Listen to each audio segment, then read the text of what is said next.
Hi, I'm Davina Sands for SquareEyed.tv. Let's head over to the cobbles and catch up with all the latest gossip. The street said goodbye to Deirdre, and at the funeral, Ken gave his daughter the 3rd degree for her behaviour, which caused Deirdre so much upset. Shocked by the outburst, she ran out of the church where her ex-husband happened to be hanging around. As they struck up conversation, Steve beckoned Tracy to go back into the church, and as she did, Ken took another swipe at her during his eulogy. Unable to face the wake, she went home, and of course, ex-Robert showed up and the pair ended up in a passionate clinch. And just as Ken was coming home too, Ken threw Robert out and coldly told Tracy that she couldn't stoop any lower. Ouch. Bethany tried to play Callum at his own game. Dodging school for a day on the booze, she headed to the Dog and Gun, where she knocked back cider and shots.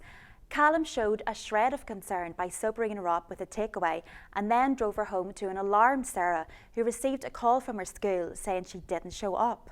On the way home, Bethany tried to blackmail him by asking him to pay for her to go on holiday, and she would keep quiet about him plying her with alcohol. The little madam.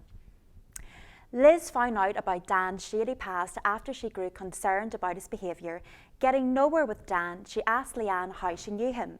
She eventually crumbled and said that he used to be a client of hers and he beat her up. A ferocious Liz then confronted Dan and threw him out. We don't think that's the last we've heard of him though. Will he tell Simon what Leanne used to do for a living? That's not the only thing for Leanne to worry about though, as demon child Simon continued to spew his aggressive verbal outbursts to Leanne. How much more can she take? Join me next week for all the latest.